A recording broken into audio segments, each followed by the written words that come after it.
अस्सलाम वालेकुम फ्रेंड्स, आज हम एक नई कहानी पढ़ेंगे। फ्रेंड्स, मैं एक एक सेंटेंस पढ़ूंगी और हर एक लफ्ज का तर्जुमा उर्दू में करूंगी। मुश्किल अल्फाज के माने ऊपर में लिख दूंगी, साथ ही साथ ग्रामर से जुड़ी बातें भी बताऊंगी। फ्रेंड्स, ये बहुत ही मुख्तसर कहानी है, लेकिन इसमें स्टैंडर्ड वर्ड्स यूज किए गए हैं जिसके माने मैं आपको बताऊंगी और आपकी इंग्लिश जरूर इम्प्रूव होगी। तो चलिए शुरू करते हैं। द मैजिकल स्लीपर्स, जादुई चप्पल। मैजिकल यानी जादुई, स्लीपर्स ऐसे चप्पल को कहते हैं जो हम लोग घरों में पहनते हैं, घरों में पहनकर घूमते हैं।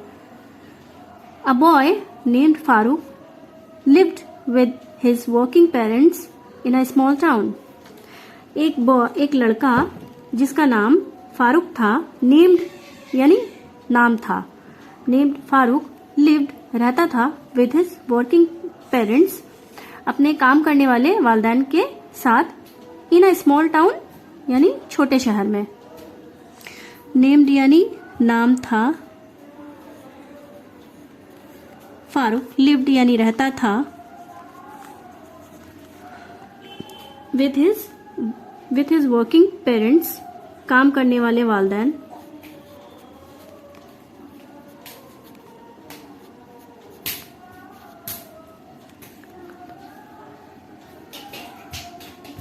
इन अ स्मॉल टाउन छोटे शहर में। स्मॉल यानी छोटा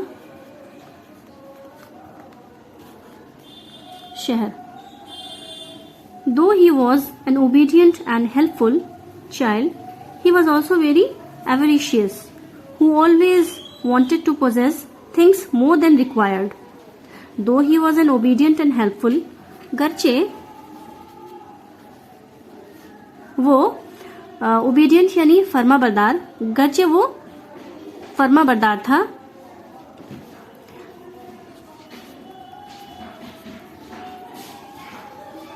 एंड हेल्पफुल मददगार। Though he was an obedient and helpful child, गर्चे वो फर्माबरदार और मददगार बच्चा था, he was also very avaricious, वो बहुत ही लालची भी था। एवरिशियस यानी लालची। Who always wanted to possess things, जो हमेशा चाहता था, हु ऑलवेज वॉन्टेड जो हमेशा चाहता था, टू पोजेस यानी रखना या कब्जा करना, पोजेस के माने रखना या कब्जा करना, जो हमेशा रखना चाहता था, थिंग्स चीजें, मोर देन रिक्वायर्ड जरूरत से ज्यादा, ऑलवेज यानी हमेशा, वांटेड यानी चाहता था, पोजेस यानी रखना, थिंग्स यानी चीजें, मोर देन यानी ज्यादा, रिक्वायर्ड जरूरत।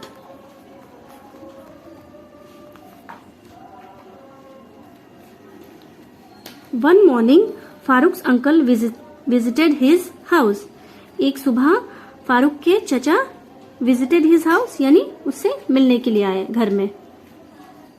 विजिटेड यानी दौरा करना, मुलाकात करना, दौरा करना या मुलाकात करना। एक दिन फारूक के चचा उसके घर के दौरे के लिए आए या उससे मुलाकात के लिए आए। Farooq took good care of his needs. Farooq ने उनकी जरूरत का अच्छा ख्याल रखा। फारूक टुक गुड केयर यानी अच्छा ख्याल रखा। गुड केयर यानी अच्छा ख्याल और टुक यानी रखा, ऑफ हिज नीड्स उनकी जरूरतों का। Farooq took good care of his needs the entire day. सारा दिन उनकी जरूरतों का अच्छा ख्याल रखा। एंटायर डे यानी सारा दिन। नीड्स यानी जरूरतें। टुक गुड केयर यानी अच्छा ख्याल रखा।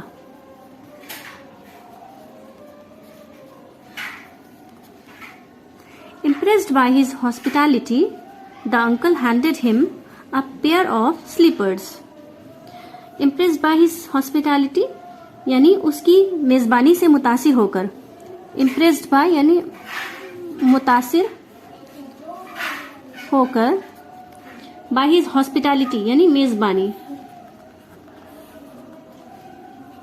जिस तरह से वो देख रेख कर रहा था अपने अंकल की, तो इससे उसके चचा बहुत मुतासिर हुए, बहुत खुश हुए और उसकी इस मेजबानी को से मुतासिर होकर the uncle handed him a pair of slippers, चचा ने उसे चप्पलों का एक जोड़ा दिया। अ पेयर ऑफ स्लीपर्स यानी चप्पलों का जोड़ा। एंड सेड और कहा, यहाँ पे देख लेते हैं हैंडेड हिम यानी दिया। ये हैंड का पास्ट टेंस है, HAND हैंड का पास्ट टेंस है। ये सेकेंड फॉर्म भी सेम है, handed handed. And said son it's time for me to leave, और कहा बेटे अब मेरे जाने का वक्त आ गया है। Accept this as a gift, ये तोहफे के तौर पर रखो। गिफ्ट यानी तोहफा। व्हाट्स दिस, ये क्या है?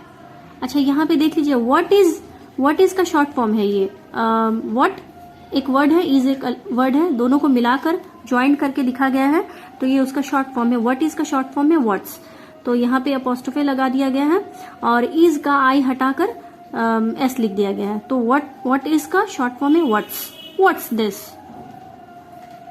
स्पोकन इंग्लिश में ज्यादातर एब्रिविएशन का यूज होता है, यानी शॉर्ट फॉर्म का।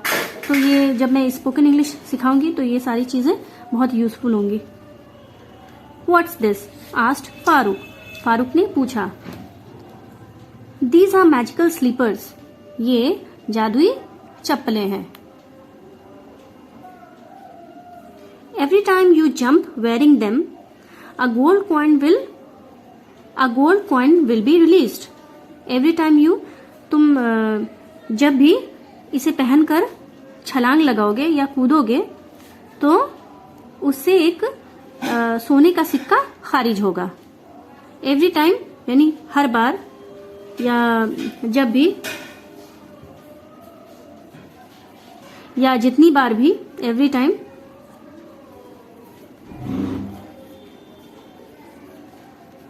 यू जंप यानी छलांग लगाना या कूदना।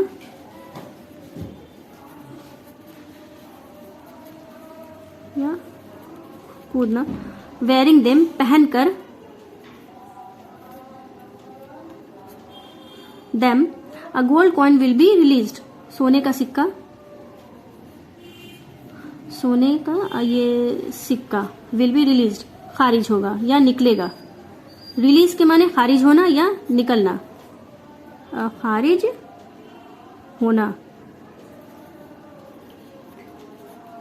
होना या निकलना। तो ये रिलीज इसका प्रेजेंट फॉर्म होगा RELEASE रिलीज, और पास्ट और पास्ट पार्टिसिपल यानी सेकेंड और थर्ड फॉर्म सेम है, और रिलीज के माने खारिज होना या निकलना। But use them only once a week, लेकिन उसे हफ्ते में एक बार इस्तेमाल करना। वंस अ वीक यानी एक बार, हफ्ते में एक बार, हफ्ता में एक बार। वंस यानी एक बार, वीक यानी हफ्ता, तो वंस अ वीक यानी हफ्ते में एक बार, इसे हफ्ते में एक बार यूज करना। Else your height will shorten with every extra jump, नहीं तो योर हाइट तुम्हारा कद विल शॉर्टन कम हो जाएगा विथ एवरी एक्स्ट्रा जंप, मजीद एक्स्ट्रा जंप यानी मजीद छलांग, अगर एक भी मजीद छलांग लगाओगे तो उससे तुम्हारा कद जो है छोटा हो जाएगा। अगर जैसे हफ्ते में 2 बार छलांग लगा लिया, 3 बार, तो वो एक्स्ट्रा जंप हो जाएगा। तो ऐसा करने से उसका जो कद है और भी छोटा हो जाएगा। ये चचा ने वार्न कर दिया था। सेड द अंकल, अंकल ने कहा। The moment his uncle left, जैसे ही उसके अंकल रवाना हुए, लेफ्ट यानी रवाना होना, रवाना हुए, जैसे ही अंकल रवाना हुए, Farooq excitedly wore the slippers and jumped, Farooq ने जोश में आकर उन चप्पलों को पहन लिया और छलांग लगा दी। एक्साइटेडली यानी जोश में, वोर यानी पहना, स्लीपर्स चप्पलें, और जम्प्ड यानी छलांग लगाई या कूदा। ये जंप फर्स्ट फॉर्म जंप होगा, JUMP जंप, ये सेकंड फॉर्म है, थर्ड फॉर्म भी सेम होगा। His jaws dropped on seeing a gold coin.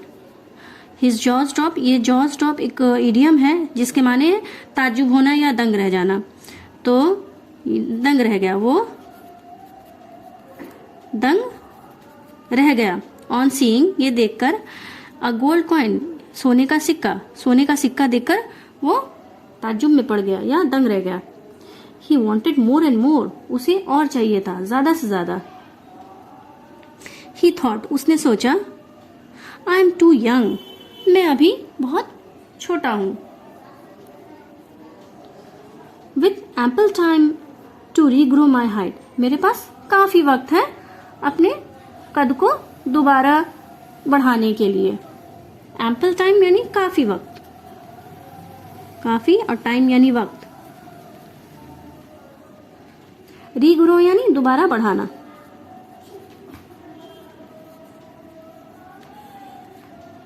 My height यानी कद। देयर बाय, इस तरह फारूक कंटिन्यूड जंपिंग, और इस तरह उसने अपना छलांग जारी रखा यानी कूदता गया। कंटिन्यूड यानी जारी रखा। ये कंटिन्यू का पास्ट फॉर्म है, सेकंड फॉर्म है, थर्ड फॉर्म, सेकंड और थर्ड फॉर्म सेम होगा, और फर्स्ट फॉर्म होगा कंटिन्यू, CONTINUE, डी नहीं लगेगा। Some time later Farooq noticed a heap of gold coins beside him, कुछ देर बाद फारूक ने गौर किया, a heap of gold coins यानी सोने के सिक्कों का ढेर, बिसाइड हिम यानी उसके बगल में, हीप यानी ढेर, और नोटिस यानी गौर करना या देखना, तो यहां पे होगा गौर किया। नोटिस्ड है, ये सेकंड फॉर्म है, थर्ड फॉर्म सेम होगा, और फर्स्ट फॉर्म होगा NOTICE। Only then did he realized, तभी उसे होश आया। Only then did he realized, इस पूरे एक्सप्रेशन का मतलब है तभी उसे होश आया।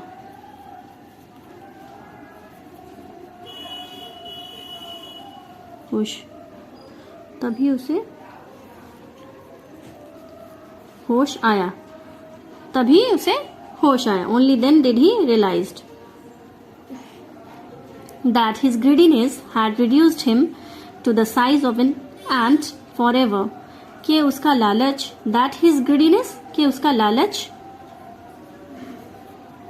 had reduced him, उसे छोटा कर दिया है या मुख्तसर कर दिया है, to a size of an ant, यानी चूटे के कद का, forever, हमेशा के लिए।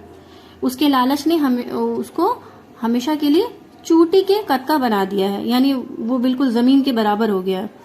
तो फ्रेंड्स, ये थी आज की कहानी। उम्मीद करते हैं आज की कहानी भी अच्छी लगी होगी और इससे आपने कुछ सीखा होगा। तो अगर अच्छी लगी है तो लाइक ज़रूर कीजिएगा और चैनल को सब्सक्राइब कीजिए, और इसी तरह का वीडियो का नोटिफिकेशन के लिए और फ्रेंड्स के साथ शेयर कर सकते हैं। कुछ डाउट्स वगैरह है या कुछ सजेस्ट करना चाहते हैं, एडवाइस देना चाहते हैं तो ज़रूर कमेंट्स कीजिए। शुक्रिया।